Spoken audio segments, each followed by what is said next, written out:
Oh, hi, podcast listeners. There's many ways you can listen to the Real Nerds Podcast. You can subscribe on iTunes. You can also subscribe on Stitcher Radio. You want to send us a Twitter message? You can do that. It's so easy, at Real Nerds. Like us on Facebook, Real Nerds Podcast. You can visit our website, realnerdspodcast.com, where there'll be a lot of articles for you to not only read, but to listen to our previous shows. Do you like your stories told through pictures? Then you can also follow us at Real Nerds on Instagram. You can also call us, 720-6nerds5.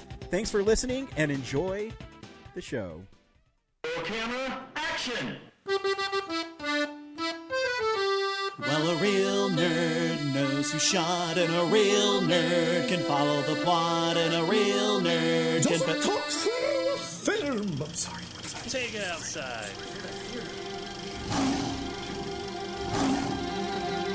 Well, a real nerd knows who shot, and a real nerd can follow the plot, and a real nerd will give it all they got.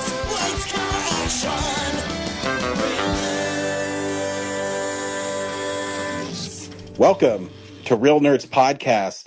As we continue our march towards episode 700, this is episode 698, where every week we see a new movie and we podcast our experience to the world.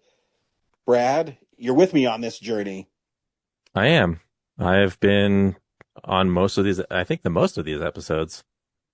I know. Fucker. By one. I can't wait till you can't do one, and then I'm going to record a secret one to send to you to post and say, sorry, pal. I mean, with just two of us now, it's going to be tough to do because I know. You either do it by yourself or you just catch Corinne or Zach on a day that I can't do it. I know. But yeah, I'm at 625 and you're at 624. Damn. So, I don't know. I guess you got to take my voice away for a week to tie me. Slit throat, here I come. Yeah. Oh my God. He's a cop. He can get away with it. Yeah, he just must have cut his own throat. Weird. Yeah. What are you going to challenge a cop? This week, we saw one battle after another. Stay tuned where we'll recommend the film or not, play the trailer, and then spoil the movie. We also talk about the big nerd... How can I speak? The big nerd news of the week and things we watch throughout the week, because that's what we do. We watch movies and be nerds. I don't have anything else to say about it except we're nerds. Well, after 698 times of doing that intro, what more can you have to say? Not really, not much. It's a lot of times to do something differently. So, yeah. Cool. So, you know what, Brad? I have nothing else. All I do is work. I finally got over being sick after I got back from Disneyland. Yeah, haha.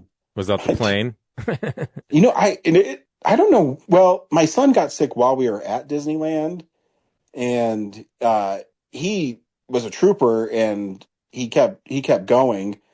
And the day after we got back, I broke out in a huge fever, and I was like, man, I don't feel good. And then that Wednesday, so I came back on a Tuesday, and Wednesday I had to go to work, and I woke up and I go, man, I probably shouldn't go to, because Wednesdays our shifts overlap, so every single person from the department is in. And I go, I probably shouldn't go to work and get everybody sick. Yeah. So I stayed home until, something happened and I had to go. And then Thursday I went in and I was literally just, liquid was pouring out of my right eye because of the pressure on my sinuses. It was fucking nasty. And then we had another incident happen where I ended up working 13 hours. So I never really got better, and I was sick forever. And I did not feel better for almost 2 weeks. And it's crazy when you're sick that long, and then one day you wake up and you just feel fine. You know what I mean? I'm not coughing or anything. All right, I win. But this week, before I get into the movie, Brad, I went to King Soopers and I bought stuff for my wife, and I left, and then I was going to go see this movie, and I realized I couldn't find my wallet. I'm like, what the hell did I do with my wallet? Couldn't find it anywhere, and then I couldn't find it, so I was getting anxiety about it. So I locked all my cards, and then I couldn't focus. I told Laura, my wife, I said I can't go to the movie because I can't concentrate knowing that my wallet's out there. You know what I mean? And then couldn't find it for a couple days, so I decided, I said, you know what? I guess I'm just not going to find it. Whatever. No one's used my cards, so I went to the King Supers the day I lost it. They didn't have it. Today I took my kid to school and I said, you know what? I'm going to check one more time with King Supers just in case after they close something happened with it. So I went in, and one thing you should know about me, have you seen my new wallet, Brad? Have I shown you it? No. So it is Butters from South Park, Oh no, yeah. and he's sitting on a toilet and it says reverse cowgirl because that's what he calls it, so he can have a place to put his chocolate milk and his comic book to read while he's pooping. And it's a really funny wallet. And so I went into King Supers today. I says, hey man, it's a long shot. But I just told the story, him the story that I told you. And he says, dude, is that the reverse cowgirl wallet? I said, yeah. And he started laughing and he left and they had it. So the person I you talked think- to last time, no, it was some old lady. And when I said Butters from South Park, I don't think she knew what I was talking about. she's like, she knew, but she's like, that wallet's disgusting and I don't want you to have it. Yeah, probably. But the dude couldn't stop laughing. He told me it's the greatest wallet he's ever seen. I said, okay. It is a pretty silly wallet. I will concede that. And that's why I got it, because I've never seen anybody else have it. And yeah, so I got my wallet back, so I was happy. You still canceled the cards anyway, right? Well, I locked them, and Okay. and now that I got them back, I have them all back. I unlocked them. But I had a feeling someone turned it in because I had no attempted charges. My debit card through US Bank, a couple months ago, the person from Burger King forgot to give it back to me. Well, quote unquote, forgot to give it back to me.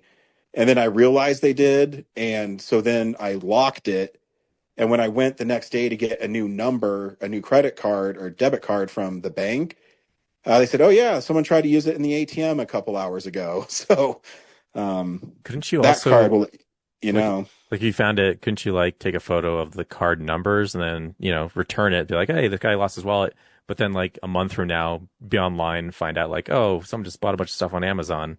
I mean, I guess they could, Yeah. but I'll dispute those charges all day long. And I mean, I would say people are stupid. You shouldn't buy something and have it shipped to your house. And I'm not saying I've arrested someone for doing that. I'm just saying that that's happened before. Well, they ship it to an Amazon locker. No, they could. But then when I find out what Amazon locker it is, I can call that jurisdiction and ask them to go over there. I'm a criminal mastermind. So yeah. So I got my Butters reverse cowgirl wallet back. Nice. Yeah. So someone was a good Samaritan and turned it in. You don't Brad. care, you don't carry cash, do you? Oh no, who has cash anymore? If I do, it's usually $5 or $6. Yeah, I always carry like singles just to, in case there's like parking or something. Yeah, yeah. I do it. Yeah, if I do, I have a $5 bill just literally sitting between my Lego sets right now. And I don't know where it came from, but I have it. Brad, this week we saw One Battle After Another. Do you recommend that film? I do. I wouldn't say I like love it like critics are going to. But like it was one of the few movies this year that I've been like really engrossed in watching while it was happening. Again, it's also like I don't know, maybe I haven't watched oh my God, what the fuck is his name? Paul Thomas Anderson movie in a while, but also like Darren Aronofsky, it felt like it wasn't like his same speed, like he was doing something different. So yeah, no, I think it's good. Yeah, it's one of my favorite movies of the year this year. I think you're right. It's really well made. All the actors are great in it, and it has this propulsion to it that even though it's almost 3 hours long, it doesn't feel like it's that long, which I think's always a testament to the editor and the director of the film. Yeah, I was blown away when I got out at like 1 a.m. I was like, that was like a 3 hour movie? What? Like, I Yeah. felt like it was a normal like hour and 30. Yeah, because it I kind of it's didn't just- want it to stop. yeah, it's just well made, and yeah, it's a really great movie. Yeah, here's a trailer for One Battle After Another. What I'm doing here is I'm creating a closed circuit. Very important to keep your cap shunted like this so you don't accidentally detonate your charge. Don't stop. I want you to create a show. This is an announcement, a revolution. The message is clear. I'll be seeing you very soon. Not if I see you first.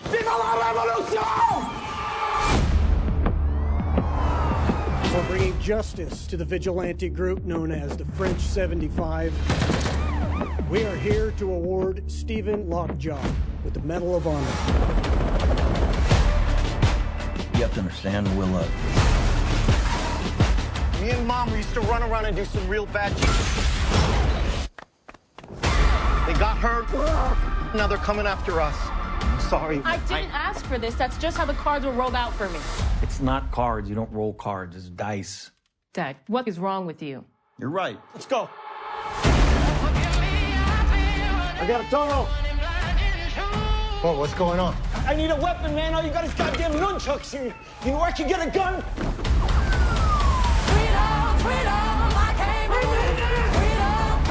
I wanted to protect you from all your mom's stuff, from all my stuff, even though I know that's impossible. Guess this is the end of the line. Not for you.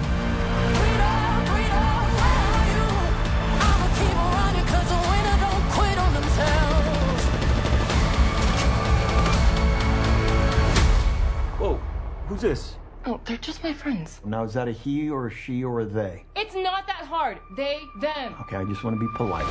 Keep running, jumping the aqueducts, fire hydrants and hazardous smoke alarms on the back of us. But mama, don't cry for me, rap for me, try for me, live for me, breathe for me, sing for me. Yo, say it. Say it, baby. Love you, Bob. Love you too. You know what freedom is? No fear. Just like Tom Cruise.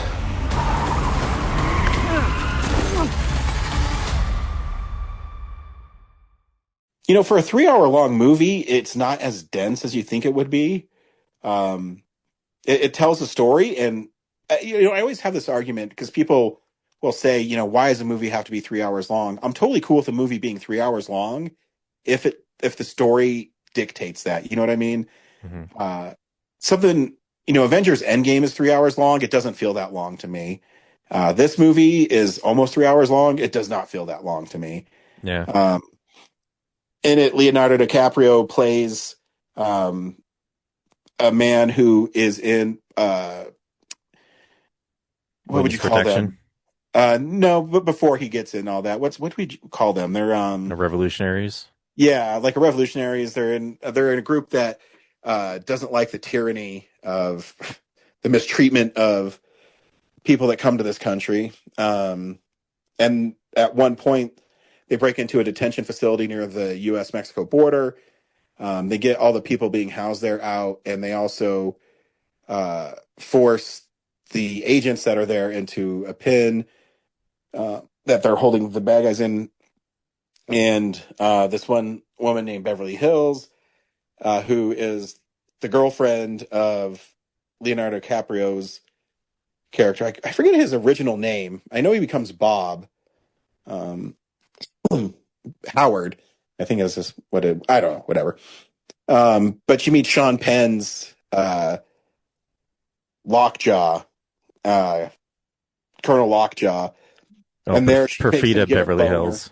Yeah, she makes him get a boner before he leaves, and he finds out that he is really turned on by this woman, even though he really despises different races. And when he's doing this, she's having an affair with him to keep because he's so infatuated with her, and at the same time in love with Leo's character. And then she gets pregnant, has a baby. Leonardo DiCaprio, he wants her to stop being part of this, and she doesn't. She gets caught. She rats out everybody else, and then she runs away from witness protection. 16 years later, Lockjaw gets wind of the daughter and Bob now, and he goes on a mission to get them. And there's just great moments in this movie. One of the early ones that I really liked was when Leonardo DiCaprio was telling his girlfriend, Beverly Hills, you have a family now. And she has this moment where she looks at her daughter and she's going to stay, but then she realizes that she's going to be tied down and she can't do it. And she walks out on him. And I thought that just moment was really great. And what Leonardo DiCaprio is really entertaining in this movie. Yeah, he's like the Big Lebowski. Oh yeah, he kind of is. It's like in a big, I guess, crime movie or something. Yeah. Yeah.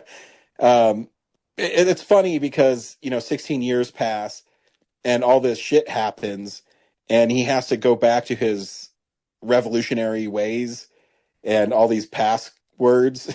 He's basically burnt out of his brain through drugs. Yeah. Yeah, through drugs and alcohol. He even admits as much. And what's the fuck, Comrade Josh? That's a really fucking stupid name for a revolutionary, man. You're a fucking retard. And he just goes off on him because he can't remember this passcode. And it's just funniest interactions between them. It's just fun. And it deals with some heavy stuff. Sean Penn is really good in this movie, and he's just disgusting. And you learn that there's a secret cabal of white men in America. Was it the Christmas faction what they call or something? The Christmas men, Christmas adventurers. Yeah, Christmas adventurers. Yeah, Hail Saint Nick. Yeah, and they're just white people that don't like any other races, and they do it under the cover of being men in powerful positions. Yeah. The scene where they're like underground in that like one room, talking about how they figured out that Sean Penn's character has a black child, it felt like it was almost right out of like one of my Thunderbolt scripts. It really did. It's so over the top of like how racist and elitist that they are. It's like it's so much fun to watch. Yeah, it is, and I cracked up at the diorama that was behind him. It reminded me of the Museum of Nature and Science. Yep. It's pheasants and, whatever else was back there. And just that crusty old white guy who didn't really say anything until, getting rid of Sean Penn's character because he had sexual relations with a black woman. It's just, oh my gosh. I know it's, hyperbolic, but there's probably dudes literally like that, Oh, I'm sure. Yeah. and that they worship Santa Claus is really funny. Yeah, you're right. It does seem surreal and kind of something you would put in a movie because it has no business being in a blockbuster film like that. Not the concept of it, but how it's portrayed, if that makes sense. It seems so cartoonish, but at the same time, yeah, like we feel like it's probably real somewhere because Paul Thomas Anderson probably walked into some of those guys at some movie thing somewhere.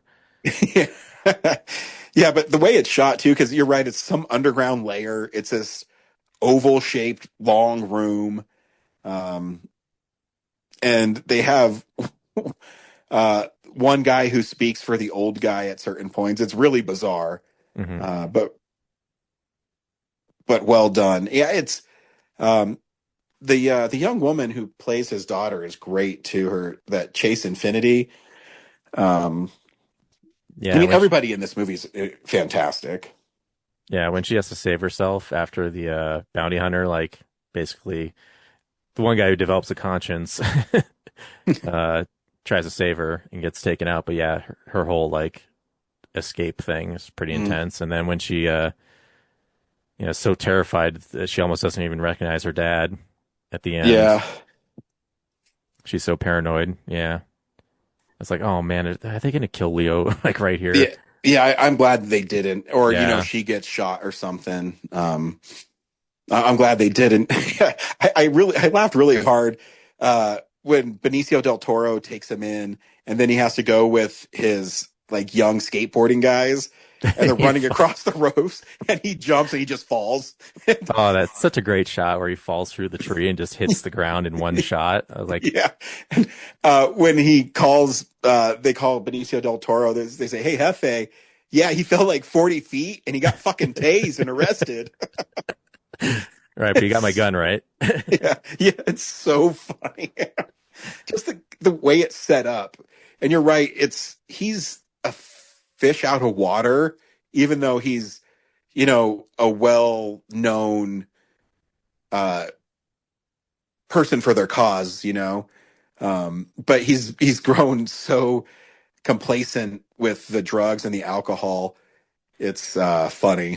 Yeah. When the guys come to pick up his daughter for the dance, and he goes out to that Bluto guy. Yeah. He says, "Hey man, anything you do to her, I'm going to do to every single member of your fucking family. You understand me?" We're just talking, honey. Yeah. It's good stuff. I also feel like too, like this is like the better Eddington. Yes. Oh yeah, 100%. Like it definitely deals with like timely stuff way better and more entertaining. Yeah, because even this movie, even though it points out, the white elitists, they also poke fun at the liberals. Yeah. When Leonardo DiCaprio is going off on them.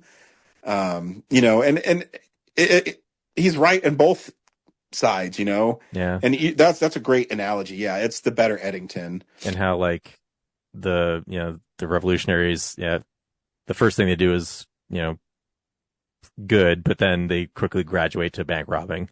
Yes. For their cause. Yeah. So yeah. Because even when that one woman kills the cop in the bank, the rest of her gang are, basically, what the fuck are you doing? Yeah. This isn't what we are. We're just proving a point. We're not killers. So yeah, I mean, the movie is a really, really good movie. Yeah. It's definitely the best Paul Thomas Anderson movie I've seen in a long time. And then like Lockjaw's retaliation on the group, like one girl with the wig like runs out of the store and just gets like popped immediately. Oh yeah. It's like, can you do that? Like, no. I should have to capture him. Yeah. And I mean, he got, he did get his turnabout. Yeah. Oh my God. The makeup on his like shotgunned face through at the end was so horrific looking. Yeah. Yeah. But yeah, I knew they were going to kill him. Like, yeah, I thought they were going to shoot him or something. I didn't know they were going to gas him out, but yeah, then they just throw him away like trash. Yeah. Cause you had a feeling there's no way they're going to let him live after they sent that one accountant looking guy to go kill him. Yeah. Oh, and also that whole driving sequence where they put the camera basically on the front bumper, like really close to the ground, and they just go over and over the hills. Like that's a shot I don't think I've seen in cinema before. So it's like a really good, tense, like driving tension thing.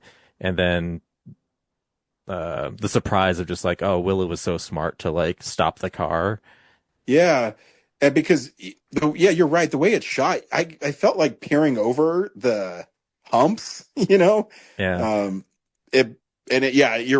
It was well done. And you never felt that you couldn't follow what was happening on screen.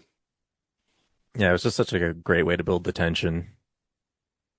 Yeah, it's a very well made film. I mean, all the way around, it's well made.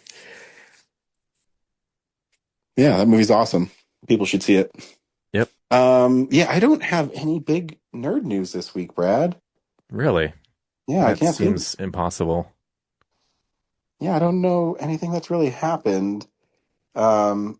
I mean, really, the only thing that I have is Minority Report is coming out on 4K, Finally. and so too is Edward Scissorhands. And Catch Me If You Can. And Catch Me If You Can. You're right. Which I love that movie. That's one of the Steven Spielberg movies that I think kind of slips under the radar. Yeah. I wasn't sure if so I've been trying to not to get the steel books of stuff. But the regular edition for Catch Me If You Can doesn't have a slipcover, it doesn't seem like. Like it might. They're not advertising it. So I went ahead and got both, and we'll see. Yeah, well, I mean, the steelbook for Catch Me If You Can looks pretty sharp, though. Yeah, it's just expensive, you know. I know. Did you pre-order Fantastic Four? I did, but after not getting my Superman, I don't know what I can rely on anymore. Oh, I told you. So today, I got an alert from Amazon that my Nightmare on Elm Street one is had a delay. So I'm guessing I'm not going to be getting it. Yeah. My in Walmart, it's still sitting in the order placed stage. So I'm pretty sure. And the funny thing is, too, like they've already charged me for it. And every time I go to their customer service, I'm saying like, "Hey, where is it?" And they're like, "It's pre-ordered." And I'm like, "Okay, well, is it going to ship?" And they're just like, "Yeah, eventually. Would you like to cancel though?" I'm like, "Should I? I don't know. Like, you tell me." Like, I don't want to cancel it because if I can still get it, I still want to get it. So yeah, it sucks. But yeah, I did both of the Fantastic Four ones, but when I realized like the only difference was the magnet, I guess. Yeah. On the Amazon one, I canceled that one because I'm not going to pay $70 or $80, whatever it was, for that. Yeah. I only say that because I pre-ordered it and it's like $41 or something, so it dropped to $39. It's back up to $59 on Amazon today. So, like the regular one. Yeah. Wow. Yeah. I feel like I should have held on to the expensive one just to have it for later because maybe it like resell really high. But I was like, I don't want to go through all that. Just give me the movie so I can go on my day. Yeah, I agree. And to keep my Marvel Steelbook streak going. Yep. But yeah, if I don't get the Superman one, maybe that's a good jumping off point for DCU Steelbooks. Yeah, I didn't get it, so I literally just got I think the standard one's pretty fun. Isn't it just a jewel case though? Like it's not even like doesn't it come with a slip? No, it's the slip. It changes from Clark Kent to Superman.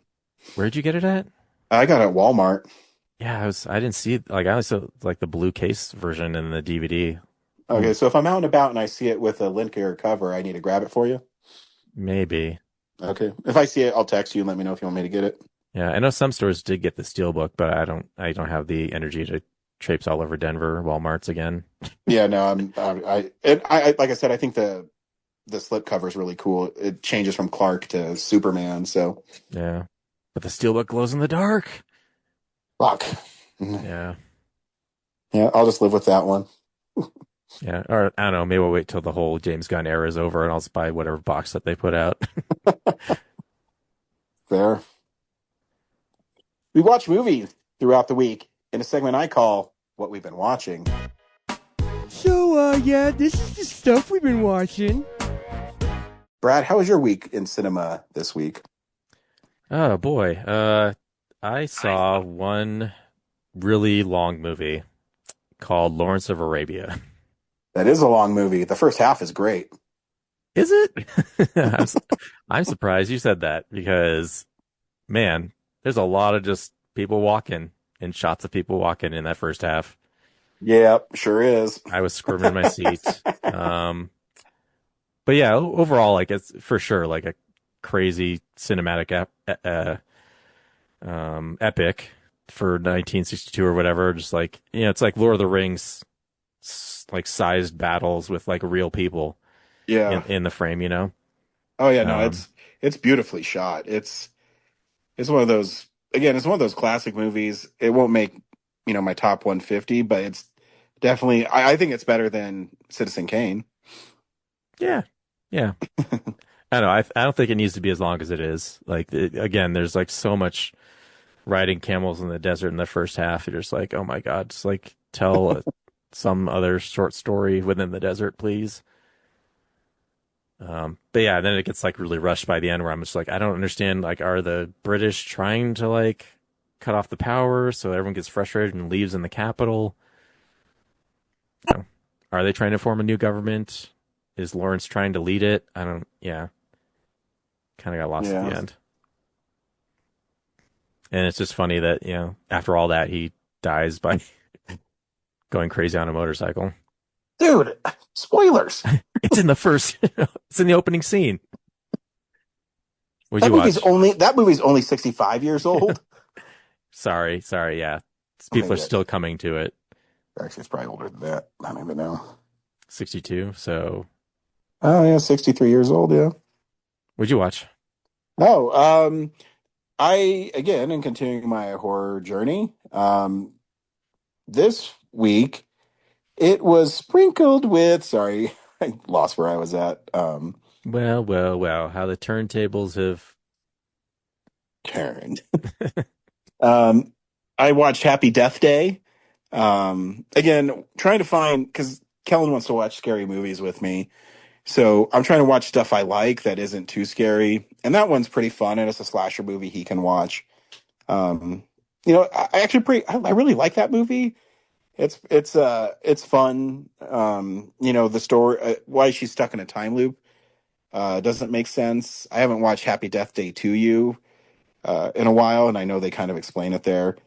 But it's still a fun movie. You know, I guess they never really explain in Groundhog Day why Bill Murray keeps on going over it again. But yeah, it's just a fun little slasher movie that is anchored by a really great performance by Denver's own Jessica Rouse. So yeah, if you haven't checked it out, it's about this woman who on her birthday keeps dying over and over again until she has to solve who her killer is. And it leads to her going from being a horrible person to realizing that she needs to change herself. And by maybe reliving this day over and over again, instead of being selfish on her dying, she can help other people as well. It's a fun movie. I also rewatch It's a Great Pumpkin, Charlie Brown. Not really horror, but I include it in my horror movie watch because it's a Halloween movie. Just a classic, really cute movie. I guess it's not even a movie. I guess you call it a TV special from the 60s. I don't know. Yeah. But I still love it, and I'm a sucker for Charlie Brown. And the last thing I watched this week is today. I was only going to see One Battle After Another, but I woke up early and I couldn't go back to sleep or get any rest because I don't know why. Some days I'm just like that. So I went and saw the Strangers Chapter 2 this morning, and it's not the worst movie I've seen this year. That's still Eddington. But you know, sometimes when you watch horror movies and you question the motives and decisions that characters make in it, this happened so many times in this movie that it gets frustrating watching it, you know? I mean, there's some cool things. That Renny Harlin's still a cool director.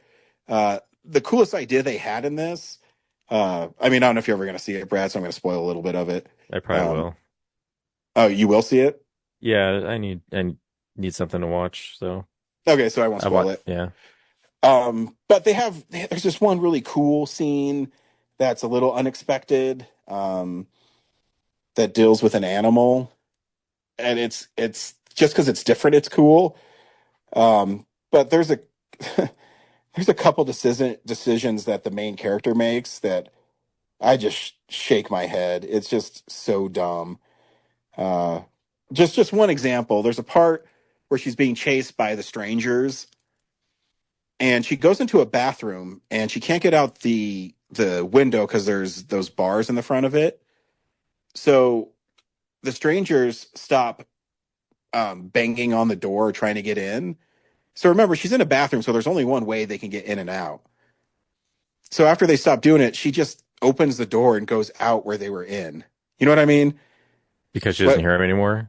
Yeah, she doesn't hear him anymore, so she decides to go out the only door that there is, back out. Like they're not just hiding somewhere, ready to get her again. And it's just frustrating when that happens. But, I mean, it's slickly made. Obviously, it's a middle part, so it frustratingly ends literally in mid-scene. And if you're going to make a trilogy and you know it's a trilogy, you have to raise the stakes in the middle part, I think. You know, in Lord of the Rings, The Two Towers, I think is a great example of that, where it's a great movie, even though it's the middle part of a trilogy. This one, if you got to raise the stakes somewhere. The most recent example I would say is Halloween Kills, where Michael just kills people in such a brutal fashion that it makes the movie really memorable. This movie really didn't have that. And there's some really bad CGI blood at one point that was really obnoxious. But I mean, if you want to kill, 95 minutes, I guess you could do worse. Don't know what it would be, but you could do worse. Next week, Brad, we're seeing The Smashing Machine. Two of my favorite people, Emily Blunt and Dwayne "The Rock" Johnson.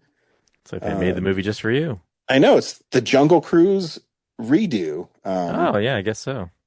Yeah, I've read interviews with Emily Blunt, and she really likes Dwayne Johnson, and vice versa. So, and they appear to have really good chemistry in this movie, and just the little snippets of it I've seen. I mean, I've seen that trailer probably 800 times because it played for every movie, I think, at the Alamo. Oh, I know. since July. So yeah, that's what we'll be seeing next week. And then the week after that will be our 700th episode, where once again, we are picking films for the other nerds to watch, and they're going to be randomly given to us, and we will have to watch those movies. And then report back. It's kind of a, I don't want to do it film explosion. And we have to do a film explosion eventually. Yeah, we have 2015 coming up. I Again. think we're looking at the calendar, Brad, maybe middle of November. Yeah, sounds right. So stay tuned for that. Thanks everybody for going on this journey with us. Corinne didn't send us anything this week, but she did the past 3 weeks. So thanks, Corinne, for sending it in. I know she's been busy at her job as well. Until next time, we'll see you at the movies. Knows who shot at a real nerd. Can follow the plot at a real nerd. Will give it all they got. Lights, camera, action. Real nerds. Thanks for listening to Real Nerds Podcast, a Nebulous Visions production. Stream or download episodes, read articles at realnerdspodcast.com. Stream us on Apple or Google Podcasts, Stitcher, Spotify, or iHeartRadio. Follow us on Facebook, Real Nerds Podcast, Twitter and Instagram at Real Nerds. Watch us on YouTube, Real Nerds Podcast. Email us at realnerds@gmail.com. Call us at 720-6nerds5. Thank you to Sparks Mandrill, Mike at Plan 9 Studios, and Belonium for all of our groovy theme songs. And that's how you fucking do it.